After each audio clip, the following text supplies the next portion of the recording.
waxaa jiri jiray wiil iyo gabar walaalo ah oo lagu kala magacaabi jiray Marwo iyo Maxamuud. waxay ahaayeen walaalo aad isu jecel, wajiyadooduna ka muuqato farxad. Maxamuud waxa uu ahaa nin dulqaad badan oo aan caroon, halka Marwo ay ahayd gabadh fudud oo caro badan. waxay u baxeen magaalada marka safar badda dusheeda ah.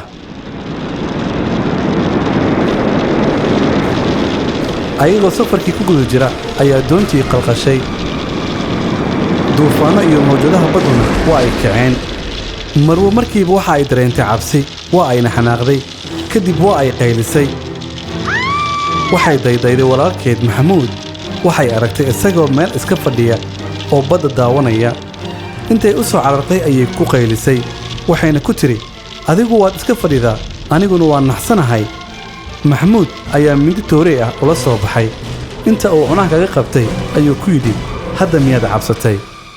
waxay ku tidhi, mindidu waxay gacanta ugu jirtaa qof aan ku kalsoonahay, marka maxaan ka cabsan? inta uu qoslay ayuu ku yidhi, mawjaduhuna waxay gacanta ugu jiraan Allah oo aan ku kalsoonahay. asagana tala saartay ee Rabbigaaga tala saaro.